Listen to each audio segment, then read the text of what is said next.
Okay, now I'm going to show you the top stitching sample. So I'm going to pin and make a plain seam like I did in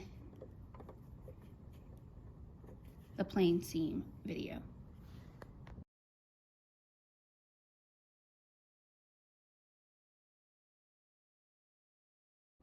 Okay, so now I have my plain. If you don't remember how to do that seam and you need to go back to the plain seam video, I would suggest that.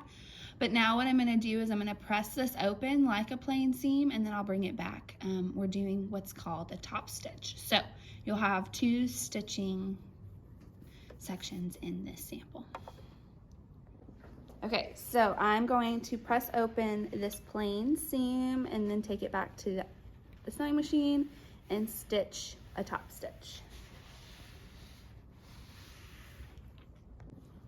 So now we're going to do our top stitch of our plain seam, and I'm going to line up the seam with the left of this little hole in the presser foot. So this line of the presser foot is where your stitch line is going to be lined up with.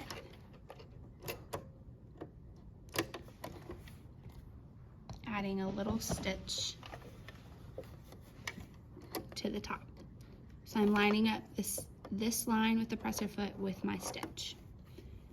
And I am not going to back stitch. I'm also going to turn my stitch length to 3 1/2. I'm not back stitching, and I'm just sewing it straight forward. And the thread is caught underneath the presser foot. Give me just a second. Sometimes that happens. There we go. Put that back down.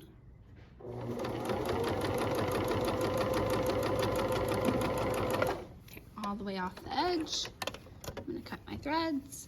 So that's my top stitch. On one side, I'm gonna do the same thing on the other side. I'll line my stitch up with this line on the presser foot. And then I'll be done.